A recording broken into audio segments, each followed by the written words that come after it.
Hey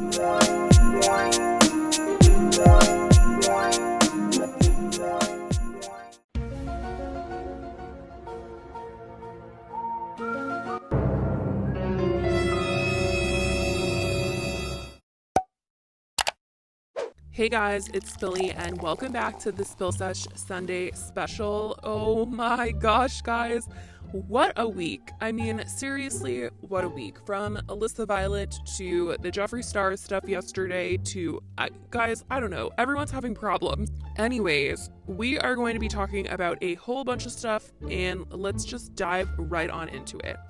So starting off, we're talking about Jake Paul, and this has to do with the Alyssa Violet. If you guys did not see my video earlier this week about what happened between her and FaZe Banks, basically FaZe Banks tweeted out, "I love you," and Alyssa Violet and him have been broken up for a few months now, and she decided that she was going to air out all their dirty laundry and tell everybody that he cheated on her, and she was going to expose every single incident that ever happened where she witnessed, saw, heard, read, or just like literally walked in on him cheating on her. So she posted all these different scenarios of incidents that happened between them in fights, from him breaking her phones to smashing windows in the car to texting other girls while they're at dinner together to her literally walking in on him and another girl. So after this whole situation, everybody felt really bad for Alyssa. FaZe Banks came out with a statement where he literally said that he did do those things. It was just ridiculous. He was trying to play it up like Alyssa had hurt him more than he hurt her and whatever. I can't stand cheaters, and I was 100% on Alyssa's side with this one.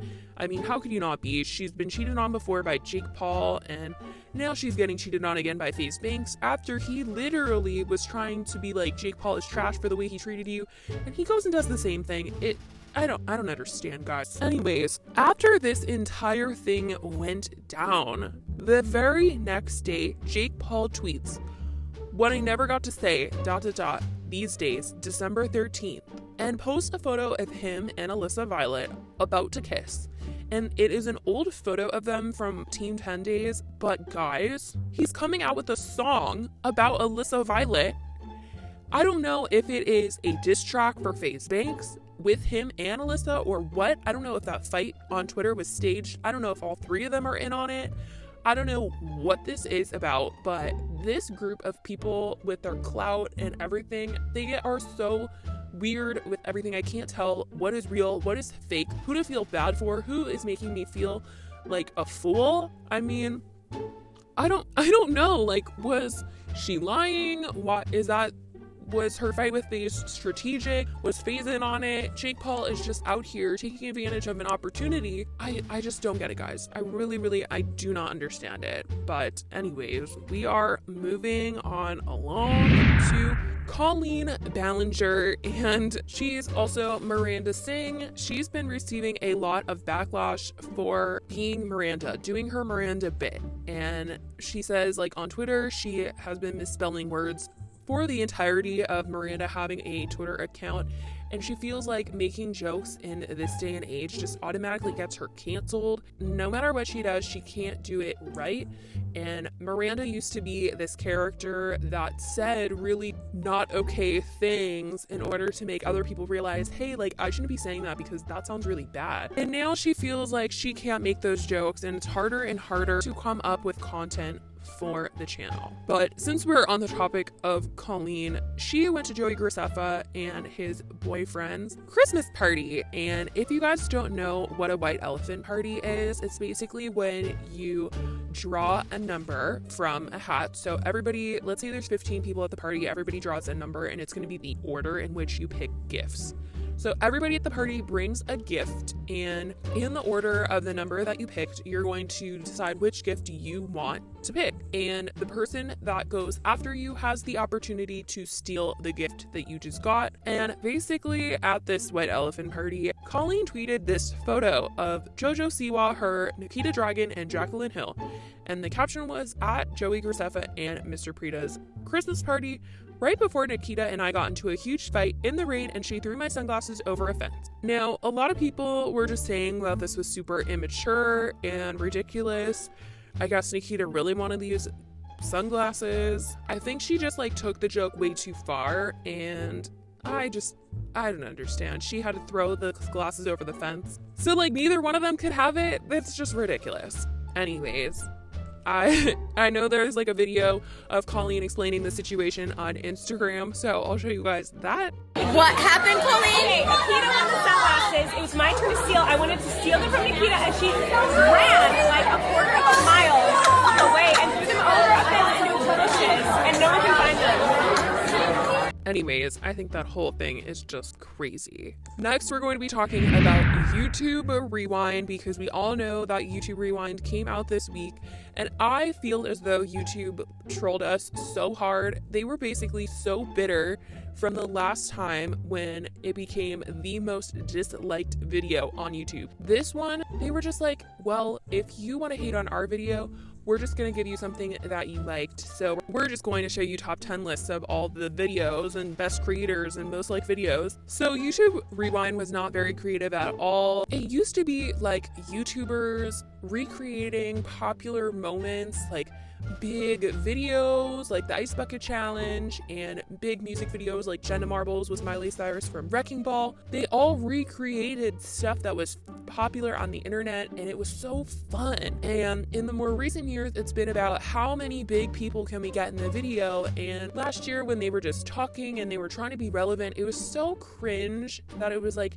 the person that made this and wrote the script for this definitely does not know internet culture at all. So YouTube just seemed really out of touch with the entire situation, and it was just super unfortunate that this is how it ended up. They've been trolling on social media, and that's why a lot of people felt like, oh, they're trolling us, like there's going to be a better video that comes out. I don't know, guys. I don't think they're going to release it at all. I definitely think they could have done like a decade rewind, because it's the end of the decade and there's so many things that happened in the past 10 years that I would have loved to see in a video, but all we're going to be getting is a list. But the way that they were hyping it up on Instagram, they kept like showing and sneak peeking like different people that were gonna be in it, and it was just kind of like no one was actually in it. They just showed us videos that are already on the internet that we could find. Like they just gave us some statistics. It wasn't fun at all. So this one is as well going to be very disliked. They posted on Instagram saying in 2018 we made something you didn't like,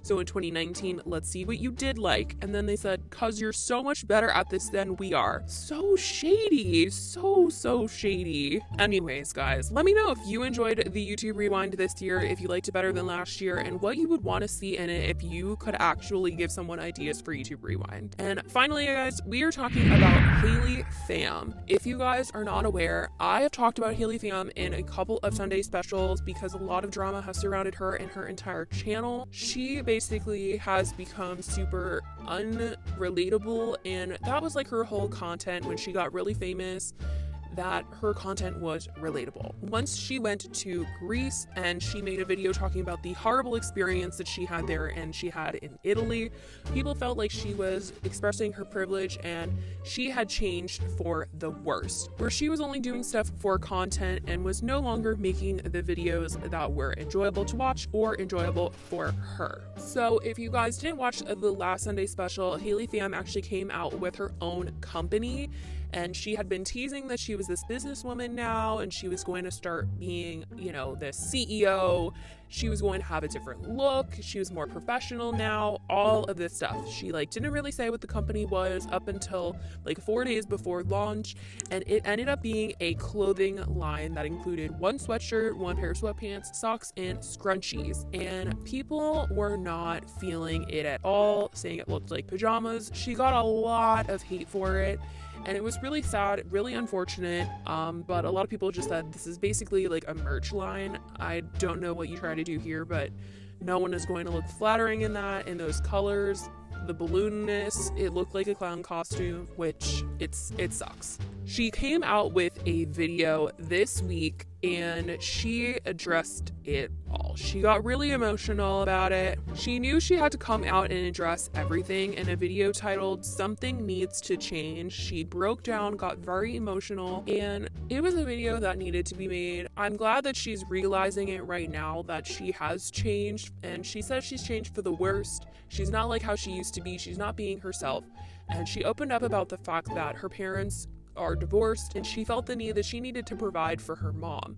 Her mom lives with her and her boyfriend. I think a few family members also live with them. She says she is supporting her mom, and the whole purpose of her working so hard, pumping out these videos, she's been pushing herself so hard just to get these videos up so she can make this money to provide for herself and her mom. I just started thinking about views. Oh gosh. Okay. Oh, nice popping. The divorce and my mom losing her job was like all in the same month. My biggest stress is just to make sure that I can provide for my mom and make sure that she doesn't have to stress out. Because of that pressure that I put on myself, I no longer let myself just make videos that were true to me. Within that process, like I just completely lost myself and I lost the love of making videos. She lost the passion, the drive, the want to make actual fun videos where she felt herself like she could say anything, and she lost it all just because she's so pressured. Like, I have to make this video, I have to keep this going, I cannot lose this, I can't lose the money, I can't lose the channel. That was the mindset, and that is where she said she went wrong.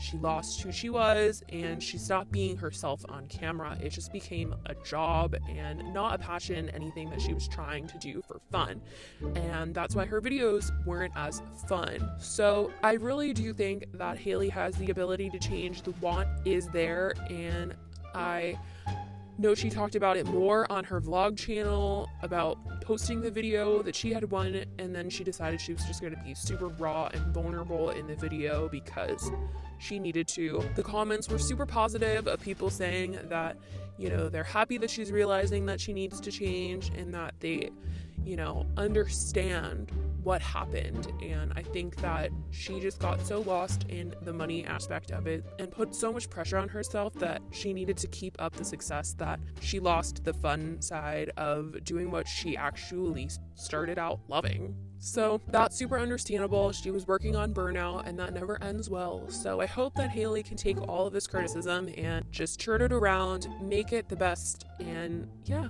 let me know if you guys are subscribed to Haley, if you guys watch her channel, and what you want to see her post in the future. I love you guys so much. I hope you have an amazing, amazing week, and I will talk to you in the next video. Bye, guys.